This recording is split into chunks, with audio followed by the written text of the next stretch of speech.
அதாவது ரிவைசிங் கமிட்டியில் censor board அதிகாரிகள் வந்து 9ஆம் தேதி பார்க்குற தகவல் சொன்னப்போ ரொம்ப ஹாப்பியானாங்க. பிரமாதமாக இருக்காங்க படம். விஜய் மிரட்டியிருக்கான படத்தில். இந்த படம் வந்து வேறு லெவல். படம் பார்த்த முக்கியமான ஒரு நபர் தயாரிப்பாளர் சொன்ன ஒரு விஷயம் இது. 220 கோடி ரூபா பேசப்பட்டாலும் 150 தான் வாங்கியிருக்கதா ஒரு தகவல் வருது. மீதி 70 கோடி ரூபா வாங்கலை. ஆனால் வெள்ளிக்கிழமைக்குள்ளே இந்த ப்ராசஸ் மேக்ஸிமம் உங்களுக்கு முடிஞ்சிடும். முடிஞ்சால் சனி ஞாயிறு லீவ் வச்சுன்னா திங்கக்கிழமை சர்டிஃபிகேட் கையில் கொடுத்துருவாங்க. கண்டிப்பாக கொடுத்துருவாங்க. காஃபி கடை நேயர்களுக்கு வணக்கம். இன்று நம்மோடு இணைந்திருப்பவர் மூத்த பத்திரிகையாளர் திரு வெங்கடேஷ் அவர்கள். வணக்கம் சார். வணக்கம். ஜனநாயகன் படம் எப்போதான் வருங்கிற கேள்வி எல்லாருக்குள்ளேயுமே இருந்துட்டு ரிவைசிங் கமிட்டி இன்னைக்கு படம் பார்க்குறதா இருந்தது. திடீர்னு பார்த்தீங்கன்னா அந்த 5 பேர் குழுவில் ஒருத்தருக்கு உடம்பு சரியில்லை, அதனால நாங்கள் தள்ளி வைக்கிறோங்கிறாங்க. உண்மையாகவே இது நியாயமா சார்? என்ன சொல்கிறேன்னே தெரியலங்க. இது பாவங்க. ஒரு 400 கோடி ரூபா போட்டு படம் பண்ண ஒரு ப்ரொடியூசர் தலையில் துண்டை போட்டு உட்கார உட்காந்துருக்காரு. அவருடைய அடுத்த படம் வந்து டாக்ஸிக்கு ஒரு படம் 19 ரிலீஸ் ஆக வேண்டிய படம், அது வேலையில் இருந்தார். அதுவும் இப்போ வெளில வரல, தள்ளி வச்சிட்டாங்க. சரி, இந்த படம் விஜய் படம் ரிலீஸ் ஆகிட்டேன்னா, அதாவது ரிவைசிங் கமிட்டியில் சென்சார் போர்டு அதிகாரிகள் வந்து 9ஆம் தேதி பார்க்குற தகவல் சொன்னப்போ ரொம்ப ஹாப்பியானாங்க. சரி, டாக்ஸிக்கு தள்ளி போயிடுச்சு, எப்படியாவது விஜய் படத்தை நம்ம ரிலீஸ் மக்களுக்கு கொண்டு போய் சேர்த்துருவோம் அப்படிங்கிற மிகப்பெரிய ஒரு ஆசை அவர்களுக்கு நிறையா இருந்தது. விஜய் டீம் சொல்லும் போது தான் விஜயும் ரொம்ப ஹாப்பியானார். அதுக்கு வேண்டி உடனே வேலையில் பாருங்கள், அந்த வேலை இந்த வேலை பாருங்கள், என்ன கட்ஸ் கொடுக்குறேன் என்னங்கிறத தெளிவுபடுத்தி டக்குன்னு கொடுத்துருங்க, லேட் பண்ணிடாதீங்க, சர்டிஃபிகேட் கொடுத்ததை நீங்கள் வாங்கிருங்கன்ட்டாங்க. அது என்ன சர்டிஃபிகேட் கொடுத்தாலும் பரவாயில்லன்னு விஜய் சொன்னதாக ஒரு தகவல் இருக்குது. வாங்கிருங்க, படத்தை மக்கள்கிட்ட கொண்டு போய் சேர்த்துருவோம், இதுதான் சரியான நேரம். இதை விட்டோம்னா எலெக்ஷனுக்கு பிறகு வந்தால் படம் வெற்றியடையும், வசூல் வரும். நம்மளுடைய என்ன சொல்ல வந்த அந்த நோக்கம் இருக்குல்ல, படத்தை வெளிவந்தால் தான் தெரியும். இன்னும் விஜய் ஒரு அழுத்தம் கொடுத்ததாகவும் இருக்குது அவர்களுக்கு. நீங்கள் வேண்டியதை நோ சொல்லாமல் எஸ்ன்னு சொல்லி படத்தை முடிச்சு டக்குன்னு கட்ஸை கொடுத்து சொல்லிட்டு வாங்கிடுங்கன்னு சொல்லப்பட்ட ஒரு விஷயம். இந்த பக்கம் வினோத் கேவியன்லாம் ரொம்ப சந்தோஷமாக இருந்த ஒரு பீரியடில் இன்றைக்கி திடீர்னு பார்த்தா ஒருத்தருக்கு வந்து உடல்நிலை சரியில்லை, அதனால் இன்றைக்கி பார்க்க முடியாது அப்படின்னு சொல்லும் போது அதை வந்து அது தலையில் போட்டு நங்குன்னு பெரிய இடியத்துக்கு போட்டது வேறு ஆகி போச்சுங்க. ஸோ ஒரு 5 பேரோ 7 பேரோ கொண்ட ஒரு குழு பார்ப்பாங்க. ஆனால் இங்கே சென்னையில் நடக்கும்போது 5 பேரை கொண்ட பேர் தான் பார்த்தது. அப்போ ஒருத்தருக்கு இல்லைன்னா அவரை மட்டும் கொஞ்சம் ரெஸ்ட் எடுக்க சொல்லிவிட்டு வேறு யாரையாவது சார்பாக உட்கார வச்சிடணுமா? ஸோ படம் பார்க்க வச்சுருக்கலாம் இன்றைக்கி, ஆனால் பார்க்க வைக்கல. அதனால் இது எப்போ திரும்பி பார்ப்பார்கள் இன்னும் தேதி சொல்லலை. 2 நாள் ஆகுமா 4 நாள் ஆகுமான்னு தெரியாது. அப்போ 19ஆம் தேதி படம் வெளிவரதுக்கான வாய்ப்புகள் நிறைய இருந்தது. நானும் நிறைய இதாக பேசியிருக்கேன் நேயர்கள்ட்ட, விஜய் ரசிகர்களுக்கு சொல்லியிருக்கேன். பட் நமக்கும் வந்து படம் வந்துட்டால் திரிக்கிறது மாதிரி இருக்கின்ற ஒரு தகவலும் வந்து படம் பிரமாதமாக இருக்காங்க. படம் விஜய் மிரட்டியிருக்கான படத்தில். இந்த படம் வந்து வேறு லெவல். படம் பார்த்த முக்கியமான ஒரு நபர் தயாரிப்பாளர் சொன்ன ஒரு விஷயம் இது. தீயாக இருக்கான் படம். விஜயோடைய பழைய ரெக்கார்ட்ஸ்லாம் அடித்து காலி பண்ணோம். இந்த படம் வேறு ஜேர்னல். இது வரைக்குமே நீ பார்க்காத ஒரு புது விஜயை பார்க்கலாங்கிற மாதிரி சொல்கிறாங்க. ஸோ அப்படி ஒரு விஷயமா இருக்கும்போது இங்கே சென்சார் போர்டு பார்க்கல. இன்றைக்கி எப்போ பார்ப்பான்னு தெரியாது. 19ஆம் தேதி ரிலீஸ் ஆகாது மிகப்பெரிய கேள்விக்குறியாக இருக்குது. சென்சார் போர்டு மனது வைத்தால் பார்க்கலாம். இன்றைக்கி என்ன சாயங்காலம், நாளை காலையில் கூட 10 மணிக்கு பார்க்கலாம். அவர் மனது வைக்கணும். ஒரு பக்கம் நாளைக்கு விஜய் அவர்கள் சிபிஐ விசாரணைக்காக டெல்லி போகிறார். அங்கே போயிட்டு வந்ததுக்கு பிறகு இங்கே ஒரு சுமூகமான ஏதாவது முடிவு தெரியுமா என்னங்கிறது தெரியல. பார்க்கலாம், வெயிட் பண்ணி தான் பார்க்கணும் நம்ம. சார், இப்போ ஜனநாயகன் படம் எப்போ ரிலீஸ் ஆகுங்கிற கேள்வி எல்லாருக்குள்ளேயுமே இருந்துட்டு பார்த்தீங்கன்னா, விஜய் அவர்கள் அவரோட அரசியல் பயணத்துக்கு போயிட்டாரு. ஒவ்வொருத்தங்களும் அவங்கவுங்க வேலையை பார்க்க போயிட்டாங்க. இதில் பணம் போட்ட டிஸ்ட்ரிபியூட்டர்ஸ் அவங்கெல்லாம் என்ன நிலைமையில சார்? ரொம்ப கஷ்டமாக இருக்குது. அதுதான் சொல்கிறாங்களே, வட்டி கட்ட முடியல, எல்லாம் வட்டிக்கு வாங்கியிருக்கோம். அவசர வட்டிக்கெலாம் வாங்கியிருக்காங்க. நீங்கள் 3 ரூபா வட்டி நார்மல், 5 ரூபா வட்டி 10 ரூபா வட்டிக்கெலாம் வாங்கியிருக்காங்க நீங்கள். ஸோ அவர்களுடைய அழுத்தம் வந்து கேவின் ப்ரொடக்ஷன்ஸ் நிறைய இருக்குது. அவரெல்லாம் கூப்பிட்டு சமாதானமாக நிறைய விஷயங்கள் பேசி வச்சுருந்தாங்க. பிப்ரவரி எப்படியாவது படம் ரிலீஸ் ஆகும் கூட, அதுக்கு வாய்ப்பு இல்லாமல் போச்சு.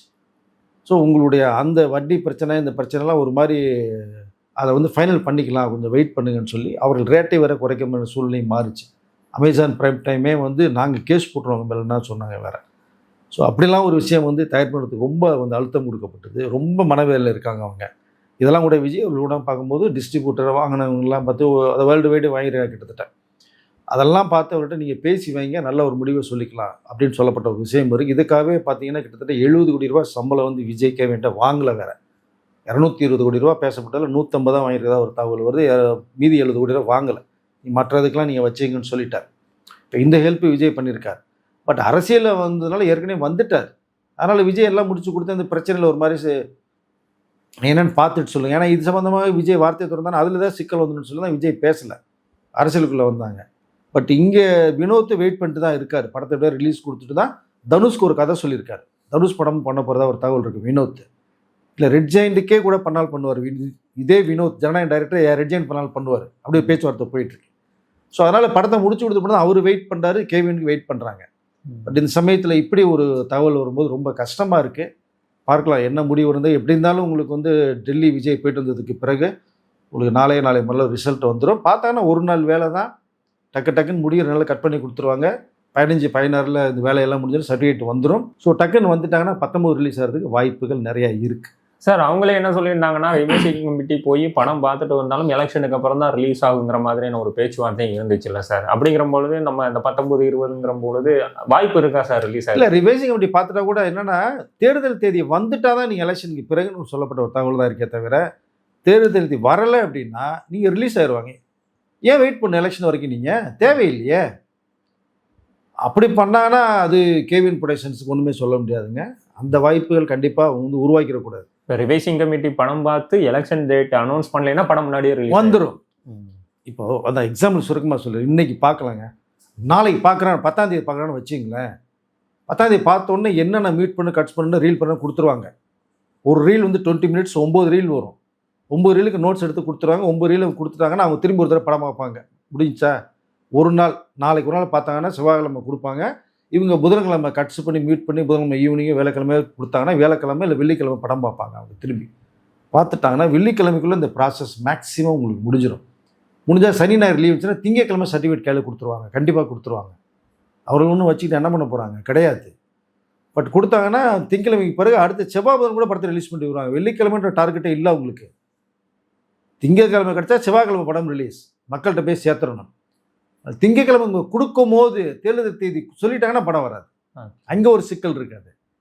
அதனால் அந்த தேர்தல் தேதிக்கு முன்பாக இந்த படத்தை மக்கள்கிட்ட கொண்டு சேர்க்கணுங்கிற ஒரு இடத்துல செயல்பட்டு இருக்காங்க. சென்சார் போர்டு அதிகாரிகள் தான் தயவுசெய்து மனசு வைக்கணும். மனசு வச்சா தான் இது பார்க்க முடியும், சர்டிஃபிகேட் வர முடியும், மக்கள் பிறகு இந்த படத்தை கொண்டு சேர்க்க முடியும். சார் இதை தொடர்ந்து பார்த்தீங்கன்னா விஜய் த்ரிஷா விவகாரம் முடிஞ்ச பாடு இல்லை. நேற்று அணைய போகிற நெருப்பில் திரும்ப எண்ணெய் ஊற்றிட்டாரு பார்த்திபன்.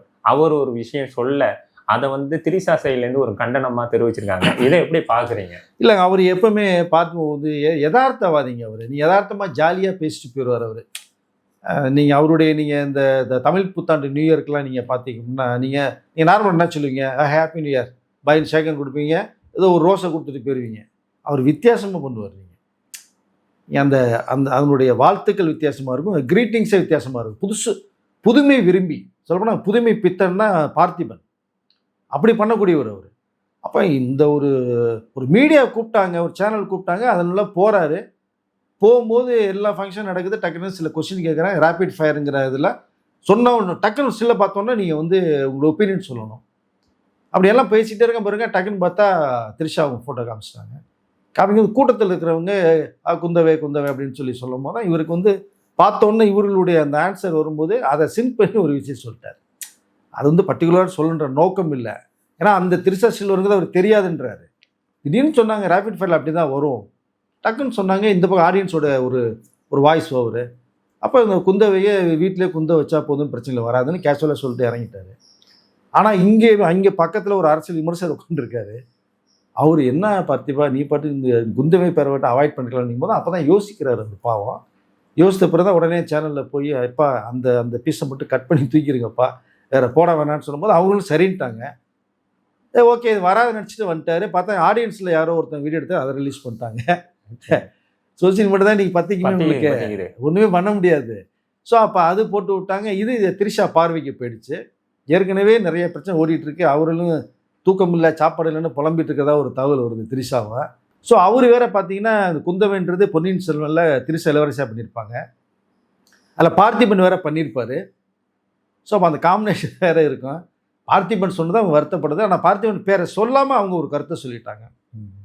மைக்கு கிடைக்கிறதுங்கிறதுக்காக நீ எதை வேணாலும் பேசுறது நியாயம் கிடையாது. ஒருத்தரோட மனசை கஷ்டப்படுறதா அது உங்களுக்கு தான் அது திரும்பி அடிக்குங்கிற மாதிரி விஷயத்த சொல்லியிருக்காங்க. Okay sir. இப்போ வந்து பார்த்தீங்கன்னா விஜய் விவாகரத்து அரசியலில் தனித்து போட்டிடுறாரு. படம் ரிலீஸ் ஆகல அப்படின்னு தொடர்ச்சியா விஜய்க்கு பிரச்சனைகள் மட்டுமே வந்துகிட்டு இருக்குங்கிற பொழுது இதெல்லாம் அவர் எப்படி சமாளிக்க போறாரு சார்? பிரச்சனைகள் அரசியலுக்கு வந்தால் வரதாங்க செய்யும். அது நிறைய நம்மளும் பேசியிருக்கோம், அவரும் சொல்லிட்டாரு. நிறைய அடிப்பாங்க அரசியல் வந்தால், நம்ம பார்த்து தான் தாண்டி தான் வரணும் அப்படிங்கிறத அவர் சொந்த பிரச்சனை கூட நான் பார்த்துக்கிறேன்னு சொல்லி மகளிருடைய அந்த இது தினத்துக்கு முன்னாடி 7ஆம் தேதி பண்ணும்போது அதான் சொன்னார். என் பிரச்சனையை நான் பார்த்துக்கிறேன், நீங்கள் வந்து ஹேட் ஆகுறது எனக்கு ஹேட் ஆகுதுங்கிற விஷயத்தை அவர் சொன்னார். அது பட் அரசியல் ஒரு பக்கம் அடி, இந்த பக்கம் ஃபேமிலிக்குள்ளே நிறைய பிரச்சனைகள் ஒன்று ஒன்றா சுற்றி எல்லா பேரும் அடிக்கிறாங்கன்றத மேடையிலேயே அவர் சொல்லிட்டார். ஸோ இப்போ எல்லா பிரச்சனையும் வரும். இந்த நேரத்தில் அவர் தேவையில்லாமல் அந்த ஒரு திருமண விழாவுக்கு திரிஷா வேற கூப்பிட்டு வந்துட்டது வேற, மேலே அவரும் ஒரு விஷயத்தை பெருசுப்படுத்தி வேற விட்டார். அது கொஞ்சம் அப்படியே போயிட்டு இருக்கும்போது பார்த்தீங்கன்னா இந்த பக்கம் பார்த்திபன் வந்து சும்மா யதார்த்தமாக சொன்னது, அவரோட கடைசியில் வருத்தம் தெரிவிச்சிட்டாருன்னு வச்சிங்களேன். பட் யதார்த்தமாக ஒரு விஷயம் சொன்னது வந்து அது ஒரு பக்கம் போகுது. அதில் விஜய்க்கு சினிமாவை தவிர்த்து அரசியல் வந்து நீங்கள் ஒரு இலக்கு நோக்கி போகும்போது பல விஷயங்கள் வரும், ப்ராப்ளம் வரும். நீங்கள் தாண்டி தான் போய் ரீச் ஆக முடியும்னு தான் நினைக்கிறேன் நான். சார் இன்னொன்று, நீங்கள் கஷ்டப்படுற அளவுக்குலாம் இது ஒர்த்தான விஷயம் இல்லை அப்படிங்கிற ஒரு விஷயத்த சொல்கிறாரு சார். அந்த வார்த்தை கரெக்டாக சார்? இல்லை, அது எனக்கு கொஞ்சம் உடன்பாடு இல்லைன்னு நினைக்கிறேன். விஜய் சார் வந்து நிறைய பேசுகிறத நம்ம சரின்னு சொல்லியிருக்கோம். சில இது சரியில்லாமல் சொல்லும்போது சரியில்லைன்னு தான் சொல்ல முடியும். ஏன்னா நம்ம ஒரு ஜேர்னலிஸ்ட்டாக வந்து நடுநிலையுடைய தான் நம்மளுடைய அந்த பார்வை இருக்கும். ஸோ அப்படிங்கும்போது இது வந்து சரியான வார்த்தை இல்லை தான். அது ஏதோ அவரும் வந்து இது ஃப்ளோவில் சொல்லிட்டாருன்னு நினைக்கிறேன். ஏன்னா ரொம்ப வருத்தப்படுறாங்க, பேசுகிறாங்க, மக்கள் தன்னுடைய ரசிகர் தொண்டர்கள் ஆதரப்படுறாங்கிற விஷயத்த நான் பார்க்குறேன். சோசியல் நிறைய பேர் பேசுனதையும் நான் கேட்குறேன், இதெல்லாம் நான் எடுத்துக்கிறேன்.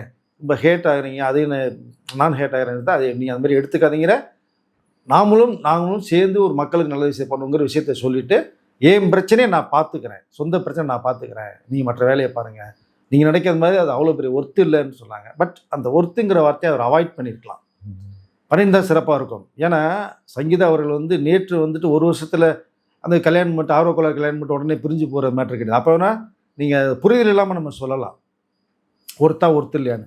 பட் இப்போ வந்து அந்த சங்கீதா அவர்கள் வந்து அந்த விவகாரத்து வந்து ஒர்த்து இல்லைன்னு சொல்கிற விஷயத்தை வந்து ஏற்றுக்கொள்ள முடியல. அவருடைய நிர்வாகிகளுக்கு சில பேருக்கு வந்து உடன்பாடு இல்லை. அந்த வார்த்தையை மட்டும் தவிர்த்திருக்கலாம். ஏன்னா 27 வருட வாழ்க்கை, 5 வருஷம் பிரிஞ்சு 22 வருட வாழ்க்கை இருக்குது, 2 பசங்க, முத்தா 2 பசங்க இருக்காங்க. இவ்வளோ விஷயங்கள் வந்து நான் விஜயோட மனைவியாக நான் நிறைய விஷயம் பண்ணியிருக்கேன்னு விஷயத்த சொல்கிறாங்க. அதை தன்னுடைய இந்த கடமையை செஞ்சுருக்கேன்றாங்க. அப்போ ஒருத்தி இருக்குது இல்லைங்கிறது அப்போவே விஜய் அவர்கள் தெரிஞ்சிருக்கணும். கண்டிப்பாக இந்த நேரத்தில் சொல்கிறது அந்த வார்த்தையை தவிர்த்திருக்கலாம் தான் சொல்லிக்கலாம் விரும்புகிறேன். Okay sir. ஜனநாயகன் படம் ரிவைசிங் கமிட்டி படம் பார்த்தா சீக்கிரமே ரிலீஸ் ஆகிறதுக்கான வாய்ப்பு இருக்குது. பார்த்தால் ரிலீஸ் ஆகும் 19ஆம் தேதி. பார்க்கலன்னா இப்படியே உடம்பு சரியில்லைன்னு ஒருத்தர் ஏற்கனவே ஒரு நபர் புகார் கொடுத்து அந்த படம் நின்றுச்சு. இப்போ பார்க்க போகும்போது ஒரு நபர் உடம்பு சரியில்லைன்ட்டு வெளில போகிறாங்க. இது எப்படி பார்க்குறது? ஸோ அதனால் மனசு வச்சா வேறொரு நபரை உள்ளே வச்சு டக்கு நாளைக்கு காலையில் 10 மணி கூட படம் பார்க்கலாம். அவர்கள் மட்டும் மனசு வைக்கணும். மனசு வச்சா சர்டிஃபிகேட் வரும். சர்டிஃபிகேட் கிடைச்சா படம் மக்கள் பார்வைக்கு போகும்.